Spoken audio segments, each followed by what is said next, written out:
Es un gusto saludarlos nuevamente para seguir estudiando la palabra de Dios. En esta ocasión seguimos estudiando la carta a los romanos y nuestra lección es la número 32 y se llama La vida en el Espíritu. Y está basada en el capítulo 8. El propósito de nuestra lección en esta ocasión es ilustrar la lucha espiritual que sufrimos los creyentes. Todos nosotros, de alguna forma u otra, tenemos una lucha espiritual. Y eso es lo que vamos a estar revisando en esta clase. Esta lucha se da entre nuestra propia voluntad, a lo que el apóstol Pablo en la carta a los romanos llama andar según la carne, y su rival, digamos, es la voluntad de Dios, que en Romanos se le llama andar en el Espíritu. Y vamos a orar, hermanos, para comenzar. Dios nuestro, muchas gracias por este día que nos das, gracias porque nos permites aprender de tu palabra, Señor, estudiar juntos, y te pedimos, Señor, pues que aprendamos y que tú abras nuestro entendimiento. En el nombre de Jesús, amén. Muy bien, hermanos. Fíjense que hasta ahora pues hemos estudiado en la carta a los romanos acerca de diferentes temas, ¿no? En el capítulo 1 pues estuvimos viendo que el Evangelio de Dios es poder de Dios para salvación. En los capítulos 2 y 3 que el ser humano se encuentra en una terrible situación de pecado, de condenación. Eso lo estuvimos estudiando en nuestras lecciones anteriores. También que solo Dios puede perdonar nuestros pecados y hacernos personas justas. Eso está en los capítulos 3, 4 y 5. La semana pasada empezamos a hablar de la justificación y los beneficios que trae hacia el ser humano, particularmente pues hacernos como Jesús nos hace partícipes de la victoria sobre el mal, así como del pecado y de la muerte. Eso está en el capítulo 6. Y todo esto nos lleva a concluir que una persona que entra en una relación con Dios por medio de la muerte de Jesucristo, pues puede vivir en el Espíritu Santo, que es justamente la clase que vamos a hacer el día de hoy, ¿no? Como, como Dios nos permite vivir en el Espíritu a través, pues, del sacrificio de nuestro Señor Jesucristo. Ahora bien, hermanos, el capítulo 7 de Romanos nos recuerda que la vida cristiana pues tiene un elemento de lucha espiritual, donde ustedes y yo como creyentes pues tenemos como pecadores que somos, pues tenemos esta situación de estar en una batalla, ¿no? Ahora, la pregunta sería, ¿cómo podremos vencer al pecado? ¿Cómo podríamos vencer la ley del pecado que opera en nuestro cuerpo, ¿no? Que está presente en cada momento en cada uno de nosotros. Y pues vamos a estudiar que podremos vencerla gracias al poder del Espíritu Santo que viene a nuestro auxilio, y que nos capacita para la vida cristiana. Les decía que esta clase está basada en el capítulo 8 de Romanos. Sin embargo, pues para entender el capítulo 8 de Romanos necesitamos antes revisar algunos puntos importantes que están en el capítulo 7. En Romanos 7, del 7 al 24, el apóstol Pablo describe el drama que vive una persona que trata de vivir en fe y para fe. No es sencillo, y de hecho lo vamos a estar viendo como pues tenemos esta confrontación entre lo que es bueno y lo que es malo. La ley de Moisés en el capítulo 7 nos dice el apóstol Pablo que sin quererlo nos enseña lo que es el pecado. Y él dice en el versículo 7 de la siguiente forma: ¿qué diremos pues? ¿La ley es pecado? En ninguna manera, pero yo no conocí el pecado sino por la ley, porque tampoco conociera la codicia, si la ley no dijera no codiciarás. Eso está en Romanos 7:7.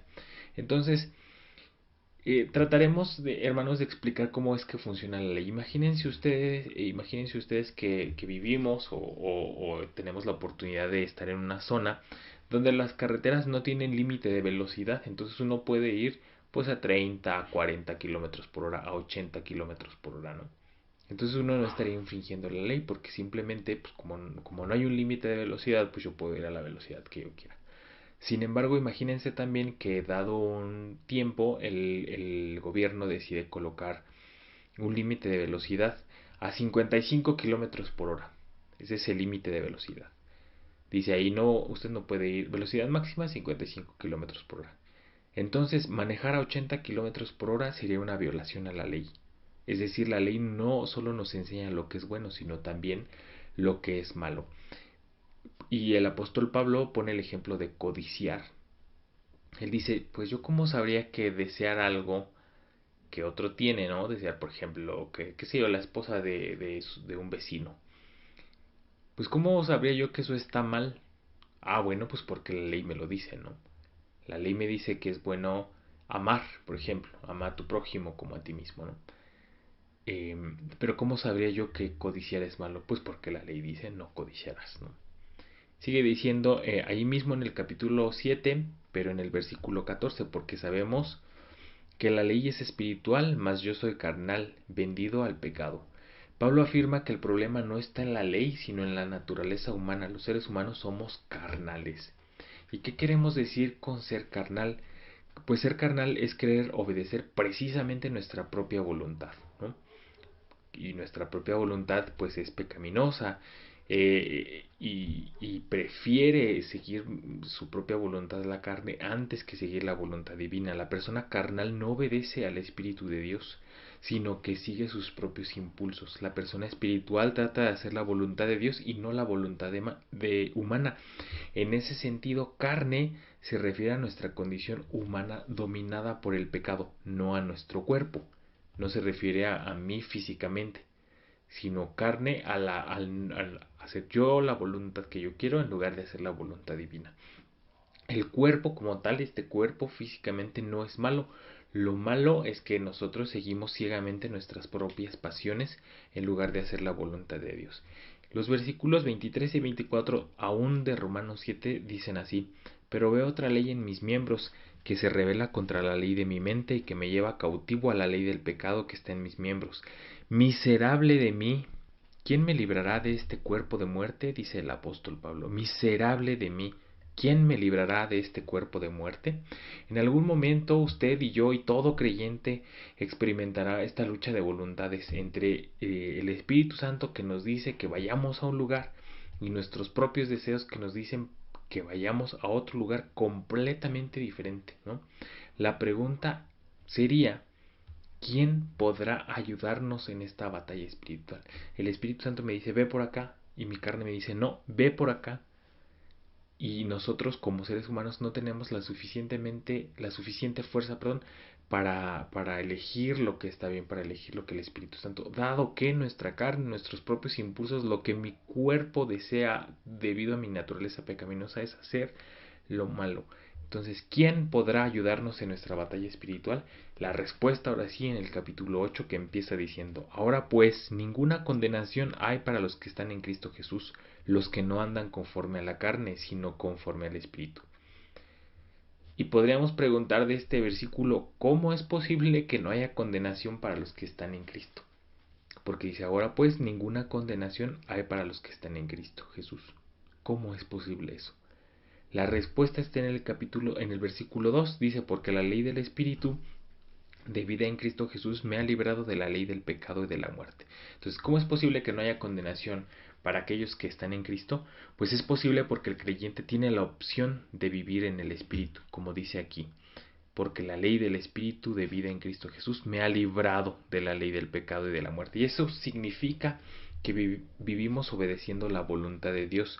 Lo que el texto afirma en este caso es que Dios no solo revela su voluntad al creyente, sino que también nos da esa capacidad, ese poder, esa habilidad por medio del Espíritu Santo para cumplir la voluntad divina. Hermanos, no estamos solos en esta batalla espiritual, es lo que dice el apóstol Pablo. Está la lucha entre lo que el Espíritu Santo quiere hacer y está la lucha entre lo que mi naturaleza carnal me pide hacer, ¿no? Pero dice aquí que Dios nos ha estado capacitando, nos da poder, nos da la fuerza para lograrlo. El versículo 3 sigue diciendo: porque lo que era imposible para la ley, por cuanto era débil por la carne, Dios, enviando a su Hijo en semejanza de carne de pecado y a causa del pecado, condenó al pecado en la carne. ¿Por qué las personas trataban de acercarse a Dios por medio de la ley de Moisés? Y luego, ¿por qué esas personas que trataban de acercarse a Dios por medio de la ley de Moisés tenían tantos problemas para lograrlo? La respuesta está aquí: debido a la debilidad de la carne, esto es, a nuestra propia naturaleza humana. Dice el versículo 3, por cuanto era débil por la carne, ¿no? Porque era imposible, porque le era imposible para la ley por cuanto era débil por la carne. Dice así, ¿no?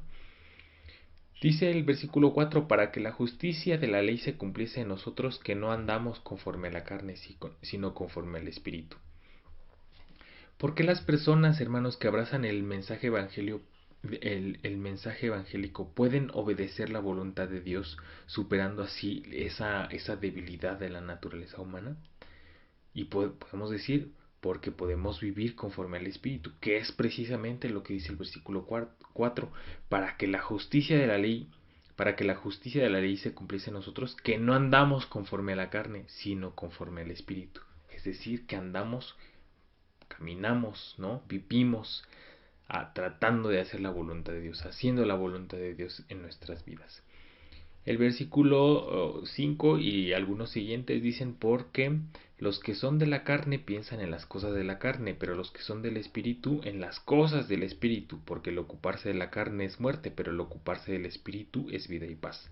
Por cuanto los designios de la carne son enemistad contra Dios, porque no se sujetan a la ley de Dios, ni tampoco pueden, y los que viven según la carne no pueden agradar a Dios. En estos versículos del 5 al 8 vemos que hay un contraste entre las personas carnales y las personas espirituales. Las personas carnales piensan en las cosas humanas nada más, ¿no? Ahí es lo que dice, porque los que son de la carne piensan en las cosas de la carne. Andan pensando en cosas pues meramente humanas, y esas cosas meramente humanas simple y sencillamente lo que hacen es enemistarnos contra Dios. Y finalmente, con esa enemistad contra Dios nos conduce a la muerte. Nos conduce a esa muerte física, por un lado, como desde Adán y Eva, que tuvieron esa separación de Dios, y también una muerte espiritual, que es la muerte segunda, ¿no? Como le conocemos, o la condenación eterna. El hecho es que eh, perdemos toda posibilidad de reencontrarnos con Dios en el afán de seguir estas cosas de la carne, ¿no? Sin embargo, podemos decir que las personas espirituales piensan en las cosas divinas, buscando lo que fomenta la vida y la paz, lo que les conduce finalmente a vivir en comunión con Dios, en una comunión ciertamente rota, estropeada aquí en la tierra, pero que finalmente ha de ser restablecida completamente en cuando estemos con nuestro Dios, ¿no? Dice el versículo 9, mas vosotros no vivís según la carne, sino según el Espíritu. Si es que el Espíritu de Dios mora en vosotros, y si alguno no tiene el Espíritu de Cristo, no es de él. Pablo afirma que los creyentes viven en el poder del Espíritu. Si alguna persona afirma ser creyente, pero vive de acuerdo a sus criterios, en realidad está lejos de Dios. Que está claro en la segunda parte del versículo 9, y si alguno no tiene el Espíritu de Cristo, no es de él. Y eso se tiene que notar en nuestras vidas, de hecho se nota en nuestras vidas, ¿no? Hay una diferencia entre los que creemos en Dios y entre los que no creen. Los versículos 10 y 11 dicen, pero si Cristo está en vosotros, el cuerpo en verdad está muerto a causa del pecado, mas el Espíritu vive a causa de la justicia. Y si el Espíritu de aquel que levantó de los muertos a Jesús mora en vosotros, el que levantó de los muertos a Cristo Jesús vivificará también vuestros cuerpos mortales por su Espíritu que mora en vosotros. La presencia de Jesús en nuestras vidas nos ayuda a vencer, hermanos, la carnalidad, que como decía, posteriormente nos va a llevar a la muerte, fomentando entonces la espiritualidad que nos lleva a la vida eterna, a la vida perdurable. Por lo tanto, el creyente puede vivir confiado que el mismo Dios que resucitó a Jesús, como dice el versículo 11, y si el espíritu de aquel que levantó de los muertos a Jesús mora en vosotros, el que levantó de los muertos a Cristo Jesús vivificará también vuestros cuerpos mortales por su espíritu que mora en vosotros, ¿no? Entonces, Dios que resucitó a Jesús de entre los muertos también puede darnos vida, ¿no? Vivificarnos, darnos vida con su espíritu. Los versículos 12 al 17 dicen así, así que hermanos deudores somos. Imagínense ustedes esta gravedad de la que está hablando el apóstol Pablo. Así que hermanos deudores somos, no a la carne, para que vivamos conforme a la carne, porque si vivís conforme a la carne, moriréis, mas si por el Espíritu hacéis morir las obras de la carne, viviréis. Porque todos los que son guiados por el Espíritu de Dios, estos son hijos de Dios. Pues no habéis recibido el espíritu de esclavitud para estar otra vez en temor, sino que habéis recibido el espíritu de adopción por el cual clamamos, Abba Padre. El Espíritu mismo da testimonio a nuestro espíritu de que somos hijos de Dios. Y si hijos, también herederos, herederos de Dios y coherederos con Cristo, si es que padecemos juntamente con Él, para que juntamente con Él seamos glorificados. Entonces, ahí los versículos 12 y 13 son una advertencia solemne a aquellos que buscan seguir viviendo según la carne. Dice ahí, ojo, en primer lugar, deudores somos. Dice, pero no la carne, para que vivamos conforme a la carne. Dice, porque si vivimos conforme a la carne, moriremos, ¿no? Cuidado con vivir de acuerdo a la carne, cuidado. Es una advertencia a los versículos 12 y 13. Y los versículos 14 al 17 afirman las bondades de vivir en comunión con Dios. Las personas que se dejan guiar por el Espíritu Santo de Dios son hijos de Dios, dice el versículo 14. Los que son guiados por el Espíritu de Dios, estos son hijos de Dios. Han sido adoptados por Dios y ahora le pueden llamar, dice ahí, Abba, Padre. Y esta palabra Abba viene del arameo y quiere decir, pues, papá, ¿no?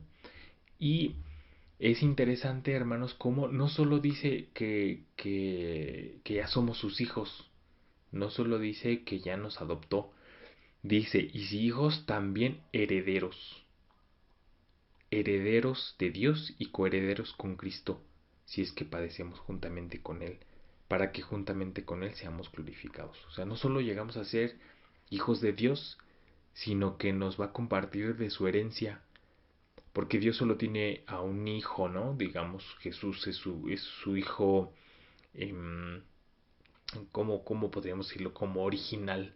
Y todos nosotros que nos hemos ido sumando al llamado de Dios, pues ya somos hijos adoptados, ¿no? Pero Dios dice, vale, no solo eres mi hijo adoptado, ¿no? Y no solamente te voy a reconocer como hijo, sino también te voy a dar de mi herencia y te hago coheredero con Cristo. O sea, eres igual a Él en términos de ser hijo de Dios, ¿no? No en términos de que somos iguales de santos, ni perfectos, ni sabios como Jesús, sino en el sentido de que Dios nos va a compartir de su herencia igual que con Cristo. Eso es lo que dice la palabra de Dios. Y si hijos, también herederos, herederos de Dios y coherederos con Cristo, si es que padecemos juntamente con Él, si es que padecemos juntamente con Él, para que juntamente con Él seamos glorificados. Muy interesante, hermanos, este capítulo 8 porque nos habla pues de esa vida en el Espíritu, ¿no? De cómo está esta lucha entre la naturaleza divina y nuestra naturaleza carnal, que nos hacen estar en esa constante lucha de lo que es bueno y deberíamos hacer y lo que es malo y no deberíamos hacer. Y el apóstol Pablo mismo, como veíamos en el capítulo 7, se reconoce, ¿no? Y hace un grito desesperado diciendo, miserable de mí, ¿quién me librará de este cuerpo de muerte, ¿no? Porque él veía pues en en su propio cuerpo, en sus propios miembros, estas dos naturalezas, ¿no? ¿Qué podemos, hermanos, decir acerca de esto que hemos estado estudiando tan interesante? Pues número uno, habría que resaltar varias cosas, pero que son interesantes, pero vamos por partes. Número uno, la fe cristiana no ve al cuerpo como una entidad maligna, o sea, este cuerpo, ¿no? Este cuerpo no es una entidad maligna, sino que el cuerpo como creación de Dios es bueno. De hecho, Génesis 1:31 afirma que Dios decretó que su creación era buena. Entonces, este cuerpo no es malo en sí mismo, ¿no? Afirma, entonces, la fe cristiana afirma que el cuerpo no es malo, sino que es bueno. De hecho, esto lo podríamos explicar muy sencillamente con el ejemplo de Adán y Eva. Adán y Eva, pues cuando fueron creados eran perfectos, ¿no? Eran buenos completamente, ¿no? Cuando vino el pecado a ellos es cuando se hace esta separación.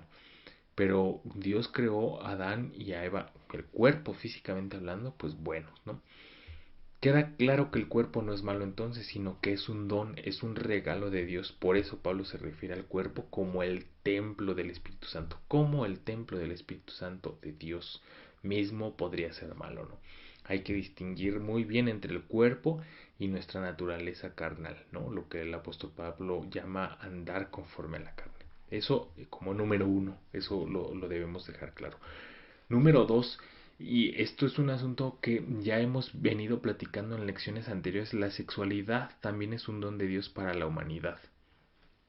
Esto puede parecer extraño ya que la iglesia parece prestarle tanta atención a los pecados sexuales que se acuerdan que decíamos la iglesia señala más los pecados sexuales que por ejemplo los pecados de división, de chisme, ¿no?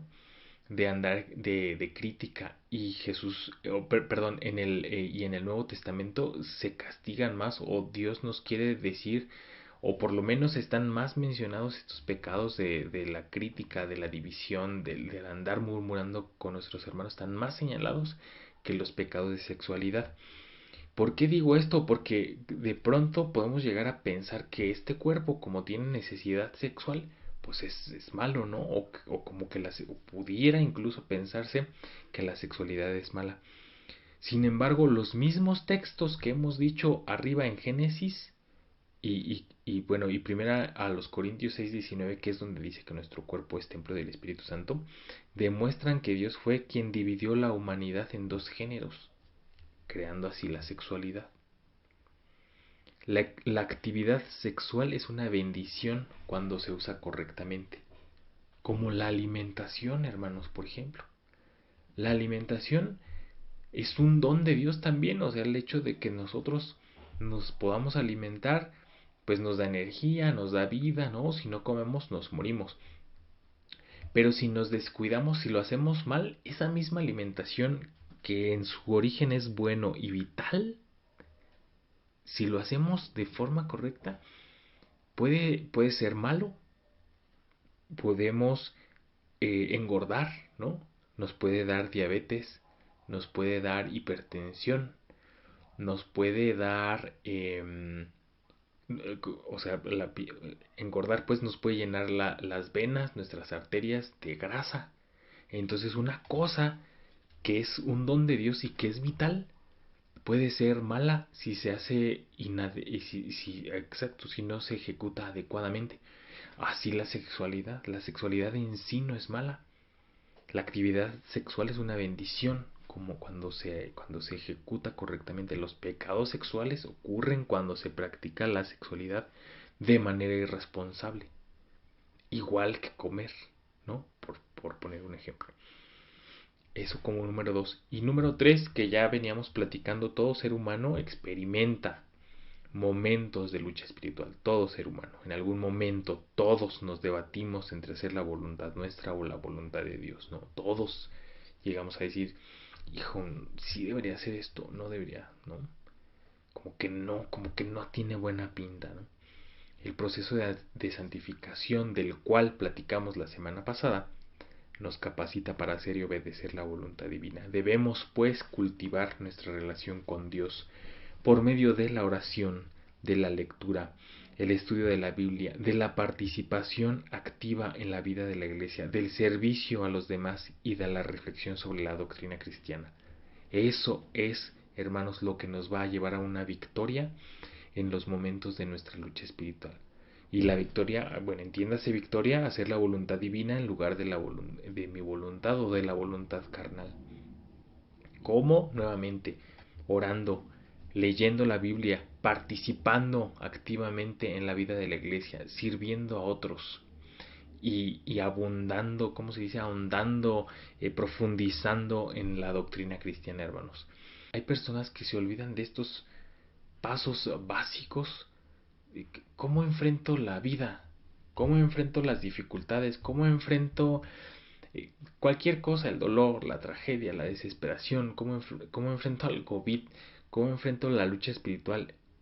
Hermanos, hay que volver a las bases siempre, orando, leyendo la palabra, sirviendo en la iglesia, sirviendo a otros y estudiando nuestra doctrina. Eso es lo que hay que hacer. No hay secretos, no hay atajos en la vida cristiana.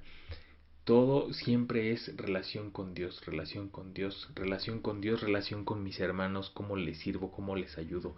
Eso es lo que nos mantiene vivos, eso es lo que nos va a dar la victoria.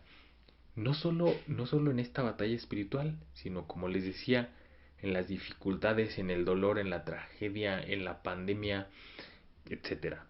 Eso es lo que nos va a dar victoria, eso es lo que nos va a dar paz.